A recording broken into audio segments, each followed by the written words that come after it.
بسم اللہ الرحمن الرحیم۔ اللہ رب العزت کے بابرکت نام سے شروع کر رہے ہیں۔ اس پروگرام میں ہم گفتگو کر رہے ہیں خیر اور شر کے قرآنی تصور پر۔ ہم نے پروگرام کے پہلے حصے میں اس موضوع اور اس عنوان پر گفتگو کی کہ ایسی بہت ساری باتیں ہیں اور ہو سکتی ہیں کہ جو ہم سمجھتے ہوں کہ ہمارے حق میں بہتر ہیں لیکن وہ ہمارے حق میں بہتر نہ ہوں، اور ایسی بہت ساری باتیں ہو سکتی ہیں جو ہم سمجھتے ہوں کہ ہمارے حق میں وہ بری ہیں لیکن وہ ہمارے حق میں اچھی ہوں۔ اور ہم نے کہا کہ اللہ پاک نے فرمایا کہ اللہ یعلم وانتم لا تعلمون، اللہ جانتا ہے تم نہیں جانتے۔ اسی حوالے سے چونکہ ہم نے یہ بات کی تھی کہ ہم قرآن پاک کی مختلف آیات سے اس موضوع کو سمجھنے اور جاننے کی کوشش کریں گے، تو اس وقت قرآن پاک کا ایک ادنا سا طالب علم ہونے کے ناطے، اور یہ پہلے پروگرام کے پہلے حصے میں ہم نے یہ بات کی اور میں بار دیگر یہ بات کر رہا ہوں کہ قرآن پاک کی جو تفسیر ہے وہ ظاہر ہے مفسرین کرام کا کام ہے، وہی ان کو زیب دیتا ہے۔ اللہ پاک ان کے علم میں عمل میں اضافہ فرمائے، علماء کرام کو ہمارے سروں پر سلامت رکھے، ہم ان سے سیکھتے رہیں۔ میں جو بات کر رہا ہوں وہ میں قرآن پاک کے ادنا سے طالب علم ہونے کے ناطے سیکھنے کی غرض سے یہ بات کر رہا ہوں۔ جی، ہم نے یہ بات کی تھی کہ ہم قرآن پاک کی آیات بینات سے قرآن پاک کے خیر کے تصور کو سیکھنے کی کوشش کریں گے۔ اسی کوشش کے نتیجے میں قرآن پاک سے سورۃ البقرہ کی آیت مبارکہ نمبر 54 اس وقت ہمارے سامنے ہے، اور یہ وہ واقعہ ہے جس میں حضرت موسیٰ علیہ السلام کی قوم بنی اسرائیل نے بچھڑے کو اپنا معبود بنا لیا۔ واقعہ معروف ہے، آپ نے سن رکھا ہے، اس کی تفصیل پر ہم نہیں جائیں گے کیونکہ ہمارا عنوان وہ نہیں ہے، ہمارا عنوان تصور خیر ہے، بھلائی کا جو تصور ہے کہ بہتری کس چیز میں ہے، یہ عنوان ہے۔ اس کو ہم جاننے کی اور سمجھنے کی کوشش کریں گے۔ قرآن کا وَإِذْ قَالَ مُوسیٰ، جب موسیٰ علیہ السلام نے فرمایا لقوم ہی اپنی قوم سے، یا قوم، اے میری قوم، انکم ظلمتم انفسکم، کہ تم نے اپنی جانوں پر ظلم کیا، باتخاذکم العجل، تم نے بچڑے کو اپنا معبود بنا لیا، تو تم نے یہ جو ہے وہ اپنی جانوں پہ ظلم کیا۔ اب تم کیا کرو؟ فتوبوا الی بارئکم، یہ جو تم نے کام کیا ہے اپنی جانوں پہ ظلم کرنے والا، اس پر اب تم توبہ کرو۔ اس کا مطلب ایک تو پہلی تو یہ بات سمجھ آئی کہ جب انسان سے کوئی ایسا عمل سرزد ہو جائے کہ جو ناجائز عمل ہے اور وہ کام درست نہیں ہے اور اللہ کی نافرمانی ہوئی، تو اس کو توبہ کرنی چاہیے۔ توبہ کا عنوان ظاہر ہے ایک الگ موضوع اور عنوان ہے، اس کی تفصیل پہ ہم نہیں جائیں گے، وہ آپ علیحدہ سے اللہ نے چاہا تو اس پر انشاءاللہ کبھی کلام کریں گے۔ تو توبہ کی جائے۔ دوسری بات موسیٰ علیہ السلام نے فرمائی فَاقْتُلُوا أَنفُسَكُمْ، کہ تم آپس میں ایک دوسرے کو قتل کرو، اور پھر فرمایا ذَلِكُمْ خَيْرٌ لَكُمْ عِنْدَ بَارِئِكُمْ، کہ یہ جو کام ہے آپس میں ایک دوسرے کو قتل کرنے والا، یہ تمہاری رب کی بارگاہ میں تمہارے لیے بہتر ہے۔ اس کی کچھ تفصیل آپ کے سامنے پیش کرنا چاہتے ہیں۔ تفسیر عزیزی کے حوالے سے یہ بات آپ کے سامنے رکھ رہے ہیں کہ ہوا یہ کہ بچھڑے کو معبود بنانے پر جو ان کو سزا ملی، تو اس میں حضرت موسیٰ علیہ السلام کی قوم سے حضرت موسیٰ علیہ السلام نے فرمایا کہ اب تمہاری توبہ کی صورت یہ ہے کہ تم نے جو بچڑے کو معبود بنایا، بچڑے کی پوجا شروع کر دی، اس کی عبادت شروع کر دی، اس کو معبود بنا لیا، اب یہ ہے کہ جن لوگوں نے پوجا نہیں کی تھی، جن لوگوں نے بچڑے کو معبود نہیں بنایا تھا، وہ ان لوگوں کو قتل کریں جن لوگوں نے بچڑے کو اپنا معبود بنا لیا تھا۔ تو جب جن لوگوں نے بچڑے کو اپنا معبود بنا لیا تھا ان کو وہ لوگ قتل کر دیں گے جنہوں نے بچڑے کو معبود نہیں بنایا تھا۔ یہ تو پہلا کام ہو گیا۔ دوسرا، جو لوگ قتل کیے جا رہے ہیں، یعنی جو مقتول ہوں گے، وہ مفسرین کرام نے لکھا کہ وہ اس قتل پر راضی برضا ہوں، وہ رضامند ہوں اس سزا پر کہ ٹھیک ہے، ہم سے غلطی ہوئی، ہم سے گناہ سرزد ہوا اور یہ سزا ہے اور ہمیں یہ سزا قبول ہے۔ سزا دینے والوں کو بھی پتہ ہو کہ یہ رب کے کہنے پہ ہم سزا دے رہے ہیں اور یہ وہ اس پہ ناراض نہ ہو، اللہ کی جو طرف سے سزا ہے وہ برضا و خوشی، کیونکہ ظاہر ہے وہ ان کی قبیلے کے لوگ تھے، ان کی قوم کے لوگ تھے، وہ ان کے رشتہ دار تھے، اپنے دوست احباب تھے. بڑی آزمائش ہے، بڑا امتحان ہے کہ اپنا خون، اپنا سگا رشتہ دار، دوست احباب، عزیز قبیلے کے لوگ ہیں، لیکن ان کو قتل کرنا ہے. اور جن لوگوں نے قتل ہونا ہے ان کے لیے بھی ظاہر ہے یہ بڑی بات ہے کہ وہ ایک جرم کے بدلے میں قتل ہو رہے ہیں، اور انہوں نے دل میں کوئی بال نہیں لے کر آنا، اللہ کی رضا پہ راضی ہونا. لیکن قرآن نے کہا کہ یہ قتل ہو جائیں گے. اب اس سے پہلے کہ ہم اس پر بات کریں، اس کی ایک اپوزٹ سچویشن ہم کریٹ کرتے ہیں کہ انہوں نے بچڑے کو خدا بنا لیا ہے، بچڑے کو معبود بنا لیا ہے، اور وہ توبہ بھی نہیں کرتے. اور رب تعالیٰ دیکھیں نا، بچڑے کو معبود بنانے کی یعنی شرک کی سزا کیا ہے، ذرا اس بات کو سمجھیے گا. اور یہ بات میں پھر دوبارہ کر رہا ہوں کہ میں بطور طالب علم یہ بات کر رہا ہوں، اور یہ بطور مفسر ظاہر ہے اسی کا حق ہے کہ جو مفسر قرآن ہے، جس کو اللہ پاک نے یہ صلاحیت دی ہے، جس کو یہ اللہ پاک نے عزت تکریم عطا کی ہے، تو ظاہر ہے وہ قرآن پاک کی تفسیر بیان کریں گے. میں قرآن پاک کے ادنا سے طالب علم ہونے کے ناطے اپنی تفہیم آپ تک پیش کرنے کی، عرض گزار ہونے کی کوشش کر رہا ہوں. جو کچھ اس میں صحیح ہے وہ اللہ رب العزت کی طرف سے ہے، اور جو غلطیاں ہیں وہ ظاہر ہے میری اپنی ہیں، اور اللہ تعالیٰ مجھے معاف فرمائے، میری غلطیوں کی پردہ پوشی فرمائے، اور اللہ پاک مجھے ایسے مواقع نصیب فرمائے کہ میری اصلاح ہو، علماء سے سیکھنے کا مجھے موقع ملے، میں ان سے وابستہ ہوں. مزید علم کا، تحقیق کا، جستجو کا یہ صرف سفر جو ہے یہ جاری و ساری رہے. اب ایک اپوزٹ سچویشن ہم یہاں پر ایزیوم کرتے ہیں، امیجن کرتے ہیں کہ انہوں نے شرک کر لیا ہے. تو اب شرک کی جو قرآن نے سزا بتائی ہے وہ تو یہ ہے کہ شرک کی کوئی معافی ہی نہیں ہے، لیکن یہاں پر ان کو ایک معافی کی صورت دی جا رہی ہے کہ وہ ایک تو رب کی بارگاہ میں توبہ کر لیں، کیونکہ ابھی وہ حیات ہیں، ابھی زندہ ہیں، جیتے جی توبہ ہو سکتی ہے. اگر وہ اسی شرک پر مر گئے، ابھی تو زندہ ہیں، شرک پر مر گئے تو اب توبہ کا کوئی راستہ باقی نہیں بچے گا، کیونکہ یہ بات واضح ہے، کلیئرلی قرآن نے یہ بات کر دی کہ مشرک کی کوئی معافی نہیں ہے. حدیث پاک میں بھی یہ بات بیان ہوئی کہ نامہ اعمال میں درج ہونے والے جو گناہ ہیں وہ 3 طرح کے ہیں، اور اس میں سے ایک ہی طرح جو ابھی اس وقت ہمارا ریلیونٹ ہے ہم اسی پہ بات کریں گے. پہلی طرح کا گناہ وہ ہے جس کا تعلق شرک کے ساتھ ہے، اور قرآن پاک نے فرمایا کہ اللہ تعالیٰ شرک کو معاف نہیں کرے گا.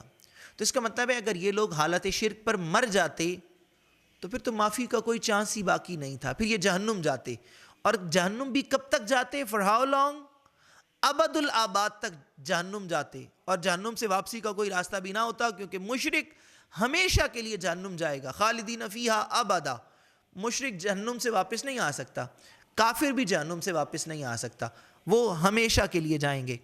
اہل ایمان اگر ان میں ایمان باقی ہے تو اگر وہ جہنم جائیں گے، اللہ پاک اللہم اجرنا من النار، اللہم اجرنا من النار، اللہم اجرنا من النار، اللہ تعالی ہمیں جہنم کے عذاب سے محفوظ فرمائے، اللہ پاک بے حساب مغفرت فرمائے، اللہ پاک میرے آپ کے ہم سب کے حال پہ کرم فرمائے. تو اگر وہ شرک پر مر جاتے تو یقیناً وہ جہنم جاتے، لیکن اللہ نے انہیں زندگی میں جیتے جی موقع دے دیا کہ ابھی تم زندہ ہو، ابھی تم جیتے جاگتے ہو، تم توبہ کر لو. تو یہ ایک صورت ہو سکتی ہے. یہ ہو سکتا تھا کہ انہوں نے شرک کیا تھا، اللہ کے رسول کی نافرمانی تھی، اللہ کے رسول کو انہوں نے دکھ، تکلیف، اذیت پہنچائی تھی، موسیٰ علیہ السلام کی نافرمانی کی تھی، موسیٰ علیہ السلام کو دکھ، اذیت، تکلیف پہنچائی تھی، ان پر اللہ کا عذاب آتا، ان کی شکلیں بگاڑ دی جاتی، ان کی شکلوں کو مسخ کر دیا جاتا، وہ عذاب آ جاتا تو ظاہر ہے وہ اس عذاب میں مر جاتے تو پھر واپسی کی کوئی صورت باقی نہ رہتی. لیکن ہارون علیہ السلام نے، موسیٰ علیہ السلام نے اپنی قوم کے لیے دعائیں کی. نبی کی دعائیں اپنی امت کے لیے جب ہوتی ہیں تو پھر ظاہر ہے امت پر کرم ہوتا ہے، اور یہ کرم عقائد و جہاں، سرور کون و مکان، راحت انس و جاں، تاجدار حرم، شہریار ارم، عارف کیف و کم، حضرت محمد مصطفیٰ صلی اللہ علیہ وآلہ وسلم کی دعائیں پھر سبحان اللہ کیا کہنے. تو ظاہر ہے موسیٰ علیہ السلام اور ہارون علیہ السلام نے اپنی قوم کے لیے دعا کی، اللہ نے وہ دعا قبول کی.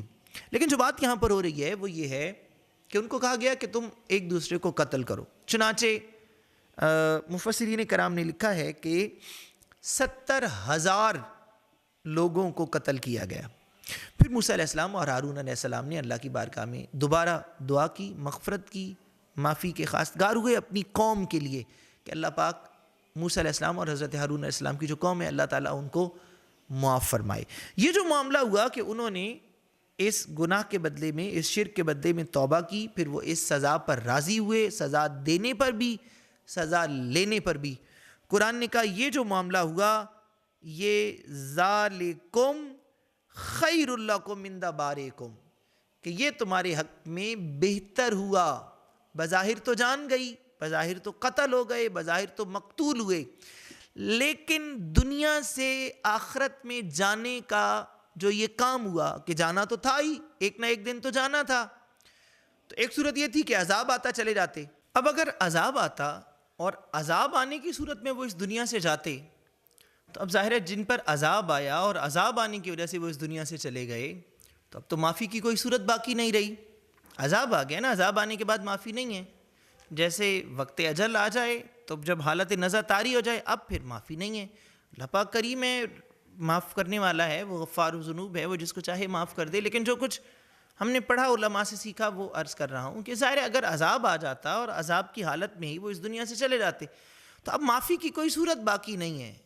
تو جانا تو ہے ہی ہے اس دنیا سے، یہاں تو کسی نے بھی نہیں رہنا، ہمیشہ نہیں رہنا۔ جب دنیا نے ہی نہیں رہنا تو ظاہر سی بات ہے پھر جو دنیا میں رہ رہا ہے، یعنی جہاں ہم رہ رہے ہیں، جب اس نے ہی نہیں رہنا تو جو دنیا میں رہ رہا ہے وہ ہمیشہ کیسے رہ سکتا ہے؟ جب ٹھکانہ ہی نہیں رہے گا، جب مسکن ہی نہیں رہے گا تو پھر وہ جو رہنے والا ہے وہ کیسے رہ سکتا ہے؟ اس لیے جانا تو ہے۔ تو یہ بہتر نہیں ہے کہ وہ مقتول ہو کے گیا اور اللہ پاک نے اسے معافی دے دی۔ اب مفسرین کرام نے لکھا کہ یہ جو لوگ جنہوں نے شرک کیا تھا اور ان کو قتل کر دیا گیا اور وہ اس سزا پر راضی ہو گئے کہ ٹھیک ہے جو ہمارا پروردگار ہمیں سزا دے ہم اس پر راضی ہیں، تو پھر حضرت موسیٰ علیہ السلام اور حضرت ہارون علیہ السلام نے دعا کی، التجا کی، تو پروردگار کی طرف سے وحی آئی اور اس وحی میں یہ پروردگار نے یہ فرمایا کہ جو لوگ قتل کیے گئے وہ 70,000 لوگ اللہ رب العزت نے، چونکہ وہ اللہ رب العزت کی طرف سے اس سزا پر راضی تھے، تو مفسرین کرام نے لکھا کہ اللہ پاک نے وحی بھیجی کہ ان مقتولین کا درجہ شہداء کا ہے، وہ اللہ کی راہ میں شہید ہوئے، اور جن لوگوں نے ان کو قتل کیا تھا اللہ پاک نے ان کی وہ جو سزا ہے وہ اللہ پاک نے معاف فرما دی اور اللہ پاک نے انہیں بخش دیا، اور یہ وحی کی کہ قاتل و مقتول جو ہیں یہ دونوں جنتی ہیں۔ اس پر یہ جو گفتگو ہے کہ مرتد کی سزا کیا ہونی چاہیے اور مرتد کے بارے میں کیا احکام ہے، یہ چونکہ اس وقت ہمارا عنوان نہیں ہے، ہمارا ٹاپک نہیں ہے، اس لیے اس کو علیحدہ عنوان بنا کر کبھی ہم گفتگو کریں گے۔ فی الحال ظاہر ہے ہمارا جو عنوان ہے وہ یہی تھا کہ جو خیر کا تصور ہے وہ کیا ہے، تو وہ ہم نے یہاں پر جاننے کی کوشش کی کہ پروردگار نے فرمایا کہ وہ جو ان کے لیے قتل کیا جانا ہے وہ ان کے لیے بہتری ہے اور ان کے لیے بھلائی ہے۔ پھر سورۃ البقرہ ہی کی آیت مبارکہ نمبر 184 اس وقت ہمارے سامنے موجود ہے۔ قرآن نے کہا ایام معدودات فمن کان منکم مریضا او علی سفر فعدۃ من ایام اخر وعلی الذین یطیقونہ فدیۃ طعام مسکین فمن تطوع خیرا فہو خیر لہ وان تصوموا خیر لکم ان کنتم تعلمون۔ یہاں پھر وہی لفظ آیا خیر لکم۔ یہاں پر یہ بات ہم واضح کر دیں کہ یہ جو عنوان جس پر ہم گفتگو کر رہے ہیں اس میں جو سمجھ لیں کی ورڈ ہے وہ خیر لکم ہے، کہ قرآن پاک میں آپ بھی مطالعہ کرنا چاہیں تو آپ مطالعہ کریں، اور ہم چاہتے ہیں کہ آپ قرآن پاک کا مطالعہ کریں۔ اور اس پروگرام کو ریکارڈ کرنے کا جو مقصد ہے دیگر مقاصد کے ساتھ وہ یہ بھی ہے کہ قرآن پاک کے مطالعہ کا جو منہج ہے، جو طریقہ کار ہے، جو اصول ہے، اس کو جو عام روٹین جو چل رہی ہے، جو بالکل پروگرام کے پہلے حصے میں بھی ہم نے بات کی تھی، اس کو بدلا کے ہم چاہتے ہیں کہ نئے موضوعات پر، نئے عنوانات پر، اور یہاں جو میں نے کہا نئے موضوعات اور نئے عنوانات، اس کا مطلب یہ نہیں ہے کہ یہ انیشیٹو ہم لے رہے ہیں، ہمارا کوئی اچھوتا خیال ہے، ہم کوئی اس پر کسی قسم کی داد اور تحسین نہیں چاہتے، صرف یہ بات کرنا چاہتے ہیں کہ جو موضوعات لگے بندھے جو موضوعات اور عنوانات ہیں جن کی وجہ سے آپس میں لڑائیاں، جھگڑے، فساد اور جو ہے وہ بحث مباحثہ مناظرہ اس کی کیفیت ہے وہ دیکھیں، کیونکہ قرآن نے کہا کہ اگر تم آپس میں تنازعات کا شکار ہو جاؤ گے تو پھر کیا ہوگا؟ فتفشلوا، تم کمزور ہو جاؤ گے اور تمہاری ہوا اکھڑ جائے گی، تمہارا روب دبدبہ نہیں رہے گا۔ اگر ہم آپسی تنازعات پر مناظرے کرتے رہیں گے، مباحثے کرتے رہیں گے، دست و گریبان ہوں گے، لڑائی جھگڑا کریں گے، تو جو ہمارے در حقیقت ہمارے عنوانات ہیں، وہ جو فانصرنا علی القوم الکافرین والا عنوان ہے کہ ہم نے مشرکین و کفار کا مقابلہ کرنا ہے، ہم نے اللہ کے دشمنوں کا مقابلہ کرنا ہے، ہم نے اللہ کے دین کی سربلندی کی کوشش کرنی ہے، وہ عنوانات ہماری نظروں سے اوجھل ہو جائیں گے۔ اس لیے ہماری یہ کوشش ہے کہ ایسے عنوانات جن کا تعلق، یعنی میں یہ چاہتا ہوں کہ ایسا عنوان ہو جس کا تعلق مجھ سے ہو، میری ذات سے ہو، میری ذات کی اصلاح سے ہو، میرے کردار کے ساتھ ہو۔ میرا مقصد اپنے کردار کی اصلاح کرنا ہے، اور میں آپ سے بھی یہی چاہتا ہوں۔ میں یہ نہیں چاہتا کہ آپ مجھ سے سن کے اپنی اصلاح کریں۔ میں مصلح ہونے کا دعویٰ بھی نہیں کرتا۔ مصلح ہونے کے جو اوصاف ہیں، میں اپنے گریبان میں اگر جھانکوں اور ایمانداری سے جھانکوں تو جو مصلحین کے اوصاف ہیں وہ میں اپنے گریبان میں جھانک کے اپنے اندر نہیں پاتا۔ میں ایک ادنا سا طالب علم ہوں، ایک گناہ گار انسان ہوں۔ اللہ پاک میری خطاؤں سے درگزر فرمائے، اللہ پاک میرے عیبوں پہ پردہ رکھے، اللہ پاک دنیا میں آخرت میں بھرم سلامت رکھے۔ یہ ایک ادنا سی کوشش ہے، اللہ پاک سے دعا ہے اپنی بارگاہ میں اللہ پاک قبول اور منظور فرمائے۔ تو دیکھیں قرآن پاک نے یہ بات کی، چونکہ یہ عنوان کے حوالے سے تھی، خیر لکم کے جو الفاظ ہیں اس پر ہم بات کر رہے ہیں کہ قرآن پاک میں جو یہ لفظ ہے خیر لکم، آپ قرآن پاک اٹھائیں۔ اب آج کل تو چیزیں آسان ہیں، آپ کسی اچھی ٹرسٹ وردی کسی ایپ کو ڈاؤن لوڈ کریں، اس میں سرچ آپشن میں جائیں، وہاں خیر لکم لکھیں، آپ کے پاس خیر لکم والی آیات آ جائیں گی۔ ان آیات کا آپ مطالعہ کریں، اس کا ترجمہ، اس کی تفسیر پڑھیں، تو آپ کو جو مستند علماء کرام ہیں، جو تفاسیر موجود ہیں علماء کرام کی، اکابرین کی، وہاں سے آپ اس کی تفاسیر پڑھ لیں تو آپ کو ایک عنوان مل جائے گا، اور وہ عنوان ملے گا جس کا تعلق آپ کی اپنی ذات کی بہتری کے ساتھ ہوگا۔ آپ اپنی اصلاح خود کریں، مجھ سے اصلاح نہ لیں۔ میں مصلح ہونے کا دعویٰ نہیں کر رہا، آپ اپنی اصلاح خود کریں۔ میں صرف آپ کو ایک عنوان دے رہا ہوں، ایک موضوع دے رہا ہوں، آپ اس کو پڑھیں، خود دیکھیں۔ قرآن پاک جیسا میرے لیے ہے ویسا آپ کے لیے ہے۔ میں دعوت دے رہا ہوں کہ آپ قرآن پاک پڑھیں، مطالعہ کریں، لیکن جو عام چلن ہے اس میں قرآن پاک پڑھنے اور مطالعہ کرنے کا جو رجحان چل رہا ہے وہ یہ ہے کہ میں پڑھوں گا تو میں آپ کے خلاف فتویٰ دوں گا، آپ پڑھیں گے تو میرے خلاف فتویٰ دیں گے، آپ پڑھیں گے تو میں گمراہ ہوں، میں پڑھوں گا تو آپ گمراہ ہیں۔ میں آپ کو گمراہ نہیں کہنا چاہتا، اور میں تو اپنے آپ کو گمراہ تصور کر کے اپنے آپ کو سیدھی راہ پہ لانا چاہتا ہوں۔ میں اپنے آپ سے مخاطب ہونا چاہتا ہوں۔ قُوا أَنفُسَکُم، قرآن کہتا ہے پہلے اپنے آپ کو جہنم کی آگ سے بچاؤ نا۔ تو میں یہ چاہتا ہوں کہ ہم یہ سفر، یہ جو اصلاح کا سفر ہے اس کو اپنی ذات سے شروع کریں۔ تو اگر مجھے پتہ ہو، یعنی جو میرا مقصد ہے وہ یہ ہے، جو بات کہنے کا اور کرنے کا مقصد یہ ہے کہ اگر مجھے پتہ چل جائے کہ بھلائی کا کیا تصور ہے قرآن میں، قرآن کن چیزوں کو بہتر کہتا ہے، تو جتنی آیات قرآن پاک میں ہوں گی ان ساری آیات کو پڑھیں، اس کو ایک رجسٹر، ایک نوٹ بک اپنے پاس رکھیں۔ جتنی چیزوں کو قرآن بھلائی کہہ رہا ہے، جتنی چیزوں کو قرآن بہتری کر رہا ہے، ان کو لسٹ کر لیں، پھر اس لسٹ کو آئینہ بنا لیں، اس لسٹ کو اپنے سامنے رکھیں، پھر اس میں اپنی شکل دیکھیں، اپنا کردار دیکھیں۔ میں اپنا دیکھوں گا، آپ اپنا دیکھیں، کہ یہ دیکھیں کہ مثلاً اس سے پہلے ہم نے بات کی کہ اللہ پاک نے کہا کہ جہاد تمہارے حق میں بہتر ہے، تو کیا میں اور آپ اللہ کی راہ میں جہاد کر رہے ہیں؟ اگر کر رہے ہیں تو اس کا مطلب ہے ہم بہتری کی جانب گامزن ہیں، اور اگر میں اور آپ جہاد نہیں کر رہے، اللہ کے دشمنوں سے برسر پیکار نہیں ہے، اور اس کی جتنی بھی صورتیں آپ کے ذہن میں ہیں، ٹھیک ہے نا، جہاد بالمال آپ کے ذہن میں ہے تو جہاد بالمال کیجئے، جہاد باللسان آپ کے ذہن میں ہے، جہاد باللسان کیجئے، جہاد بالعلم کیجئے، جہاد بالقلم لیکن جہاد کیجئے۔ جو دشمن طاقتیں ہیں، جو اللہ رسول کے دشمن ہیں، جو شیطانی طاقتیں ہیں، ان کے خلاف نبرد آزما ہونا ضروری ہے۔ کیوں؟ کیونکہ ستیزہ کار رہا ہے ازل سے تا امروز، چراغ مصطفی سے شرار بو لہبی۔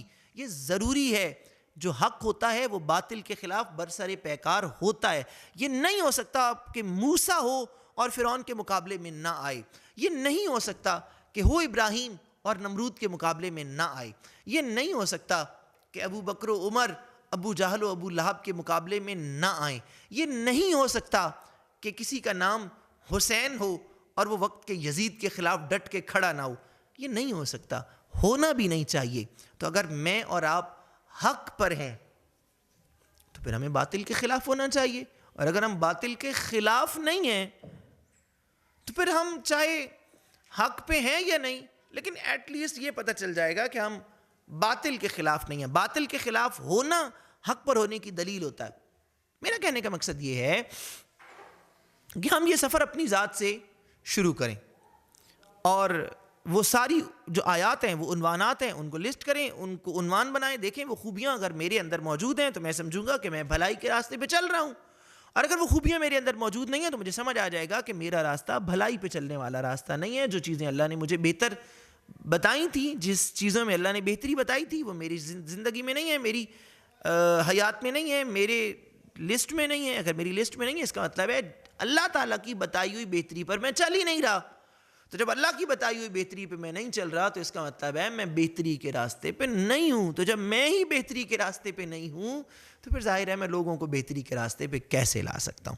اس لیے ہم نے قرآن کا جو بھلائی کا تصور ہے, جو خیر کا تصور ہے, اچھائی کا تصور ہے, جس کو قرآن کہتا ہے یہ تمہارے حق میں بہتر ہے, یہ تمہارے حق میں بہتر ہے, ان چیزوں کو ہم اس پروگرام میں اور اس سیریز میں ہم ڈسکس کرنے کی کوشش کریں. قرآن نے کہا کہ اگر تم روزہ رکھو گے فمن تطوع خیرا فهو خیر اللہ وان تصوموا خیر لکم.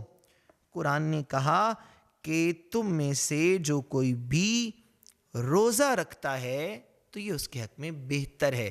بظاہر تو روزہ رکھنے میں بھوک ہے, بظاہر تو روزہ رکھنے میں پیاس ہے, ایک مقررہ وقت ہے صبح صادق سے لے کے غروب آفتاب تک, کھانے سے, پینے سے اور عمل زوجیت سے, نفسانی خواہشات کی تکمیل سے رک جانا, بظاہر پابندی ہے.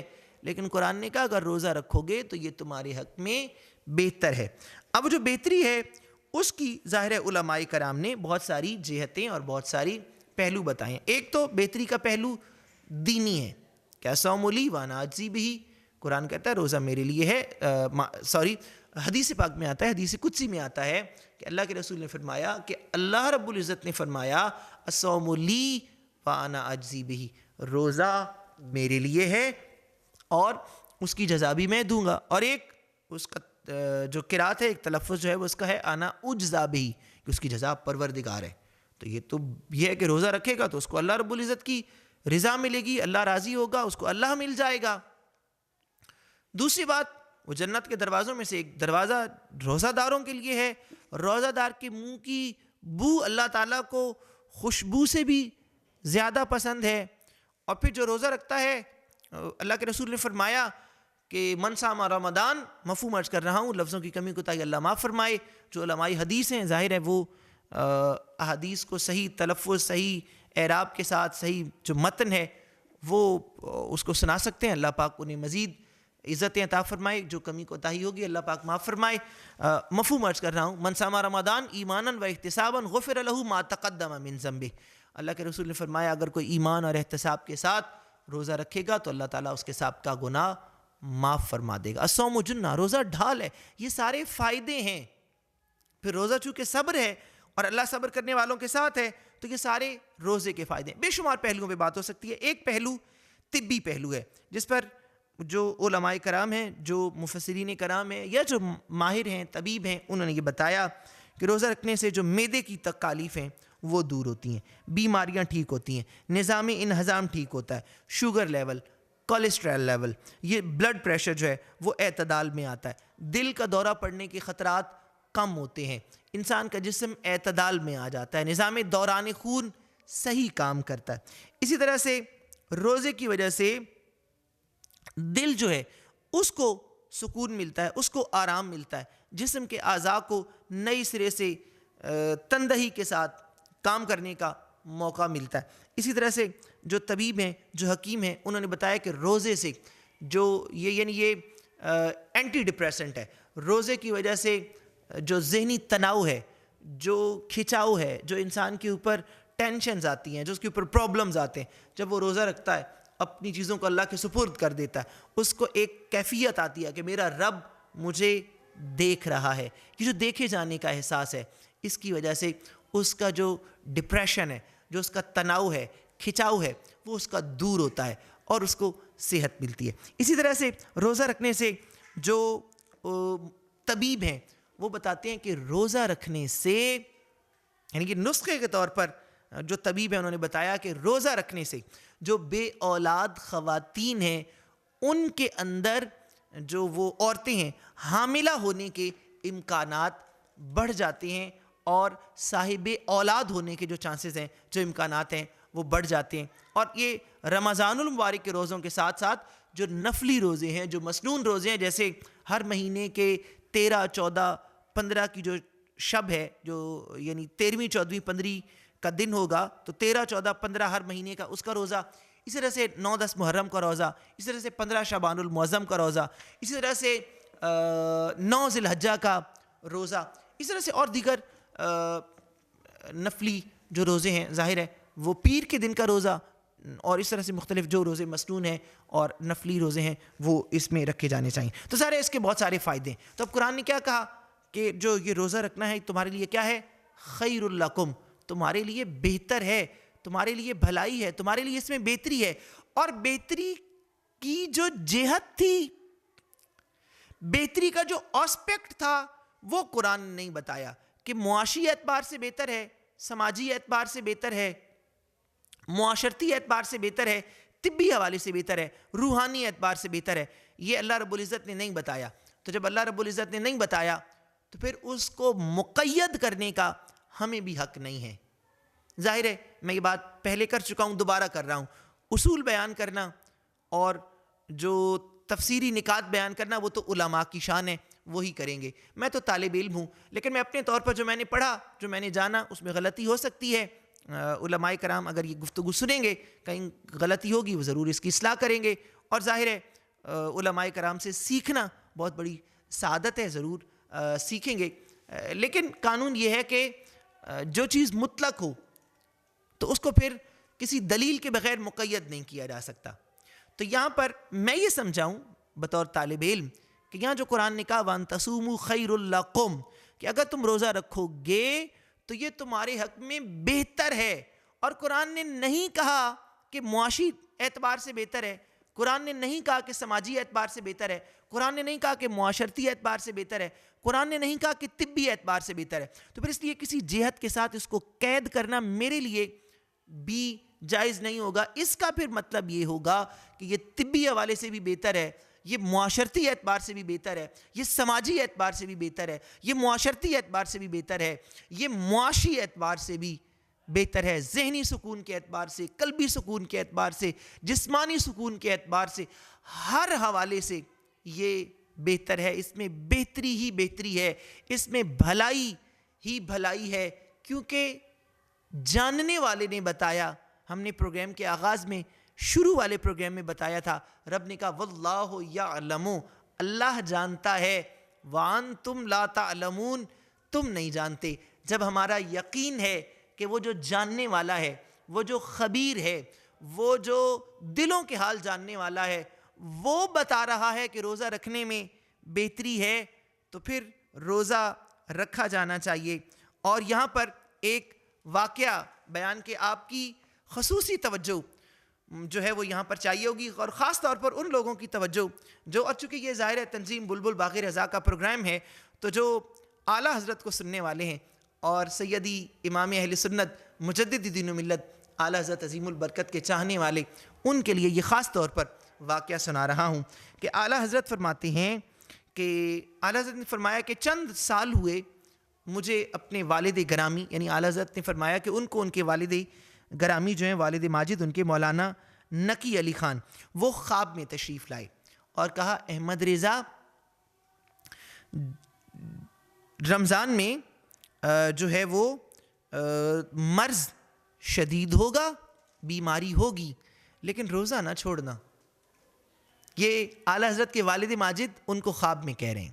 چنانچہ اعلیٰ حضرت کہتے ہیں, فرماتے ہیں کہ پھر ایسا ہی ہوا, مرض بڑھ گیا, مرض کی شدت ہو گئی, اور جو حکیم تھے، جو طبیب تھے، انہوں نے کہا کہ روزہ مت رکھیں.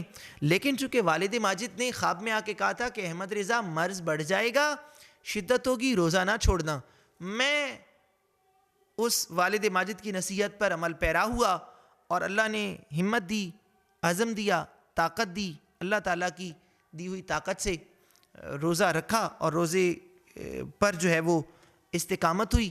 اور اعلیٰ حضرت فرماتے ہیں کہ اللہ کے فضل سے، اللہ کے کرم سے، چونکہ اللہ پاک کے رسول نے، محبوب دو جہاں نے، سرور کون و مکان، راحت انس و جان، شفیع آسیاں نے یہ فرمایا کہ سومو تسلحو، روزہ رکھو تندرست ہو جاؤ گے.